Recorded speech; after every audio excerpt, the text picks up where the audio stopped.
Hey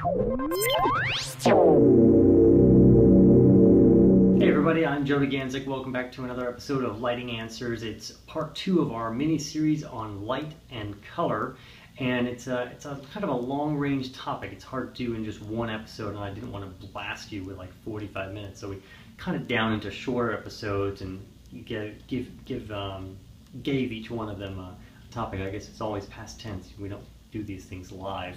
So anyhow, first part we covered just basically kind of what I had done. I kind of introduced color and light in kind of a dramatic fashion, and then now I'm talking about the why, and then we'll talk about, and this is more of the why with not specifically with colors of light, but colors, paint colors, carpet colors, and fabric colors, and all those kind of physical colors that actually have actual tint in them.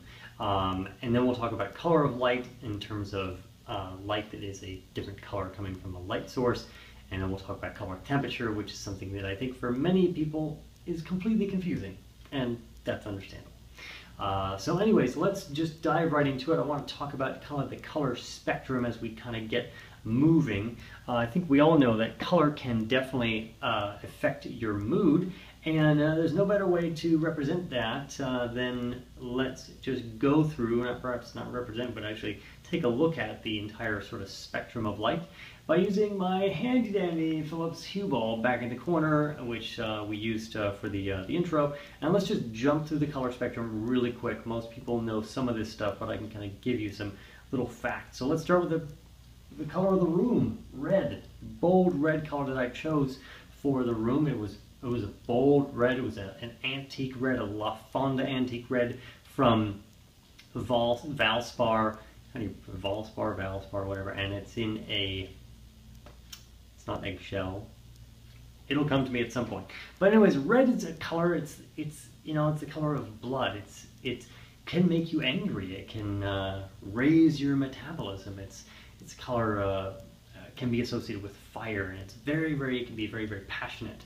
Now, you may not think that this room is passionate. There's not a whole lot of passionate things that perhaps go on here, but red is just one of those bold colors, and you have to make that choice that you're actually painting walls, painting something red. And I think you would want to avoid bright red. I don't know that I've ever walked into a room that's been just colored bright red. And as we'll go over, as you uplight walls and you toss light onto walls, the paint color changes. It's different results depending on if it's dark or light, shadows, and so forth. You have to kind of look at that, and that's how I chose this color, and I'll go into a little bit more detail about that in a little bit. Let's see, and eventually I'll come up with what type of paint it was. Anyways, let's move on to yellow. Yellow is color of happiness. It is joy. It's cheerful. People think of the sun, even though the sun is not really yellow, but it's very, very bright. Sometimes it's yellow, sometimes it's orange, sometimes it's reddish color. Who knows? Sometimes the moon is red too, so that just cancels that whole thing out. So yellow is happiness. It's cheerful. People paint rooms that color to add some cheerfulness to them. It's a great color for bathrooms, guest bathrooms. Great color for bedrooms, kids' rooms. It's just a cheerful, wonderful color. And there it is. The Philips bulbs don't render every color really well. And in fact, let's forget it. Anyways, we'll leave it at that dim level. Orange, of course, it's a mixture between yellow and red. So naturally, it's cheerful and it's angry at the same time. So it's somewhere in between there. Kind of doesn't make a whole lot of sense, but anyhow, that's orange for you. Orange is an interesting color. It can be used, I think, to great effect when it's used kind of perhaps as a burnt orange or a darker orange on walls. Could be an interesting color for a library or a reading room if it was just dark enough. But here I'm just using it to kill time. So moving on the good old Roy G. Biv spectrum, going over to green. Sometimes people think of green as money, but we think of green also as nature, as that color fades in. They actually do a fairly nice rendering of green. The Philips Hue bulb, it could be better, but it's not perfectly a wonderful green hue when you bring it down. Talk about that in another episode coming up. But green is nature. It's grass. Green is very, very calming. It can actually you know, lower, actually that's blue, that's next. I'm getting my facts mixed up, but who cares? Anyways, you can just fast forward right through this conversation. Green is a calming color. It's one of the most soothing colors to the human eye. And, well, gee, you wonder why Microsoft chose that blue sky, green rolling hills for Windows XP, and they called that bliss. So they probably had a scientific team of like 100 working on that thing. So let's go over to blue. Blue, of course, calming. You think of the ocean. You think of another desktop background that you might have that's got like the Caribbean and islands, and you just want to be there when it's 30 below and you live in perhaps Chicago. It's calming color. Blue is a really classy color to use. You can use many different types of blue. There's like the steel blue and kind of the nice gray blue. A friend of mine painted his main living space in two different colors of blue. They were more like ocean blue, but they were so close that once the room lit up with sunlight, you couldn't tell which color was which. Kind of defeated the purpose, in my opinion. Anyhow, blue is a wonderful color. It's a very classy color. Kind of on the last part here, being of course a combination of red and blue. Violet is power, it's royalty, it's elegance. And dark violet is another one of those colors that just makes a statement. You don't see that used in many rooms, especially for various surfaces. Violet or a deep purple is a really interesting color. And I don't use it that much with the Philips Hue lighting. Actually, they're completely on a random setting, aside from when I'm actually controlling it with a customized app. Like this one, I guess if I held it straight, you could actually see it. Hopefully you saw it. If not, we apologize. Call the producers and get on them for that. So that's color. So let's just jump back to red real quick. Let's talk a little bit, and I'll talk you through the room design, and I'll talk you through the blue guest bath as I get to that as well. So the before, of course, it was devoid of all colors. Beige with white, sort of barely off-white trim. You had these faux wood flooring, and you had this deep sort of tan, really cool carpeting. It's actually got a lot of pile to it, which is really unique in rentals, we'll just say. So I wanted to do something that was going to be bold. The other thing I wanted to do was I wanted to create a feature. And initially I was only going to do one wall.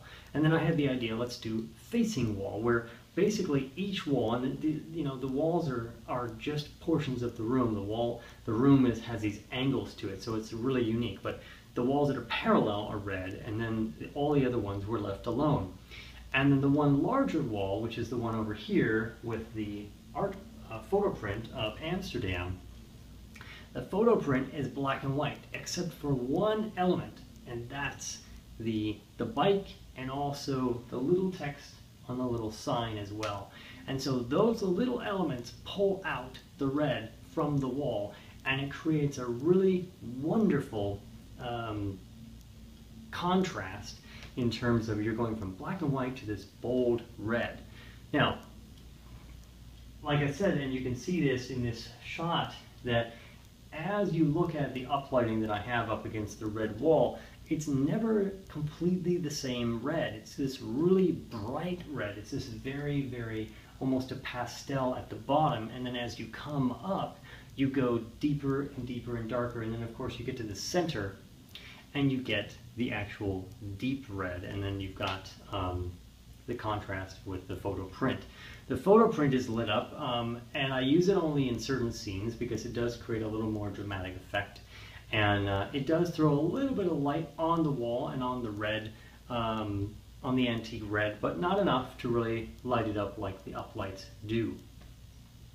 When painting walls, and this is not a painting show, but I took a lot of care and a lot of time to make these seams, or basically the edges where we're going from red back to beige, really, really, really sharp. And you just have to spend a lot of time with tape and making sure to pull the tape right after you paint and so forth. Darker colors also are notoriously difficult, and they're notoriously unforgiving in terms of painting, and when you're rolling paint on, you really got to get all of those marks and all those little roller edges all buffed out and faded out, and it's hours of work, but it's really worth it in the end. So let's jump to the other wall, which is actually the one that people see right when they come in to my home for the first time, because it's almost opposite from my front entry.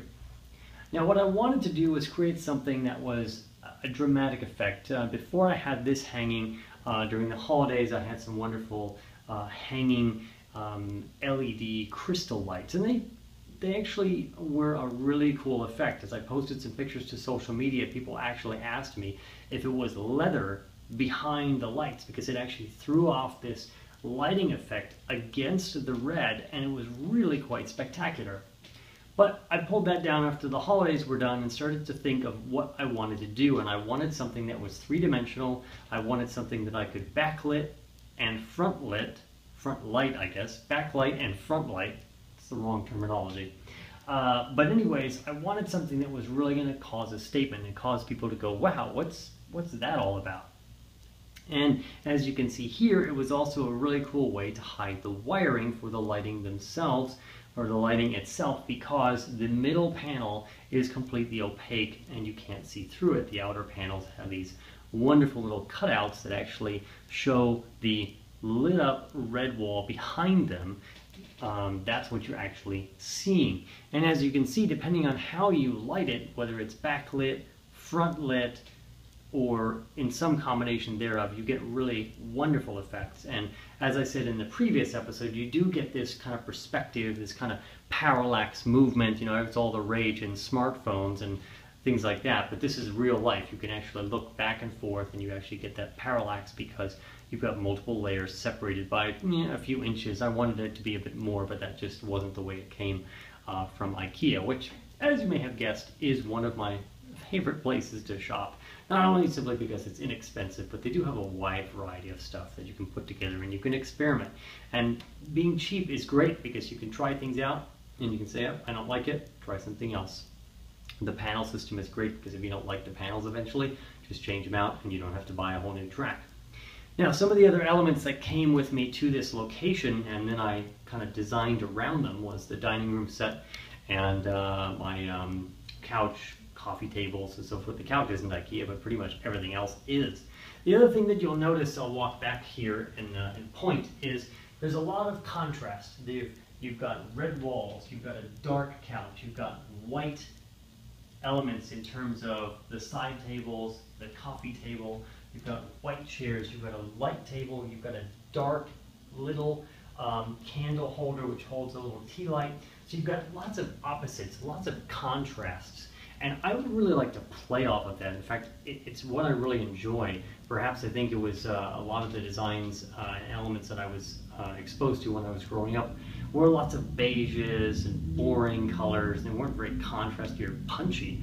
And this is much more lively and it's much more exciting. And the room has a lot more energy when you actually combine all these darks and lights. In fact, of course, the entertainment stand is completely black and the TV itself is black. Some of the elements, the airport extreme router there is white, but pretty much everything else on it is black or very, very dark. So you get these contrasts and you can do a lot with it. You can do a lot with contrasts, I think. Let's jump to the blue guest bath as we're kind of running out of time for this particular episode. The guest bath actually looks even more impressive at night because of the little blue accent light that's kind of more of an aqua color. And during the daytime, you can get these really cool effects depending on how the sunlight is coming in and striking different parts of the vanity, and if it lines up directly with the soap dispenser, really creates some really cool lighting effects. And I had some of these other elements. You'll notice the beige, you'll notice sort of the harvest gold. I had this harvest gold floral arrangement, sort of dried floral arrangement from a friend from many years ago, and I wanted it to be a centerpiece there. And I thought, all right, well, can gold and blue coexist? And they can. So what I did is I added a few other elements, kind of a goldish beige towel, a bath towel, and then of course there's a bath mat that is also sort of a beigeish color. All of this kind of goes and pops well with obviously the white and then the dark faux wood flooring. Really kind of, again, you get into these contrasts, and obviously you've got various tones of blue, whether they're in the little hand towels that are all kind of wrapped up and placed into this box, which is actually a cover for a Kleenex or tissue box, simply inverted. So you've got the dark, then you've got the light, you've got the different blue colors. And the same thing goes for the shower curtain, which has multiple different hues of blue and aqua in it. So all combined, it really pops, and it's really quite impressive. And then as one final element that I got on a trip to New Orleans a number of months ago, I picked up a wonderful local piece from a local photographer there in the big flea market down by the waterfront in New Orleans in the French Quarter, and it just adds that one final touch. Sort of at the entry, you can take a look at it. It's got this wonderful blue sort of backdrop, which is the very end of a sunset. So these are just ideas. The other thing, and I get to this last, is you'll notice that I have a very interesting, very simplistic, if almost Spartan design philosophy. And I just think that if you have less things to dust, less little knickknacks everywhere, it doesn't take as long to clean up your place, and you can make things stand out by having a lot less of things. The cool thing is, in a few months I actually get to move, even though moving is not necessarily fun, but I get to design a whole brand new place with some new color palettes, and of course you'll see that here in a few months on this series. So that's the episode as to the why I did it and how sort of it all came together. We talked about colors of light and so forth, or actually just colors in general. I keep getting confused. It's light and color. It's my own series and I'm confused. So I can't imagine what you're thinking at home. But anyways, the next episode we're actually going to talk about colors of light. So I'll jump this back. I guess we've been on red the whole time. I kind of like it. Maybe we'll transition that into the next episode. We'll keep it there. Remember that you can support the show. You can use Patreon. It's kind of like a Kickstarter for ongoing projects. We love your support. A little bit of support, a very large amount of support, whichever you like. It helps us get rid of the ads and create a fan-driven series. You can send in your questions at answers.lighting. Get us on all the different social media channels. Don't forget to subscribe on YouTube. I have to go through all these things. The producers really make us say all these things. It sounds like we have like all these people on this show, but not quite. Maybe one day. But for now, it's just me. And speaking of that, it is just me. I will definitely see you next time on the third installment of our wonderful Light and Color mini-series. I'm Joe DeGanzik, and I've been giving you lighting answers. I'll talk to you next time.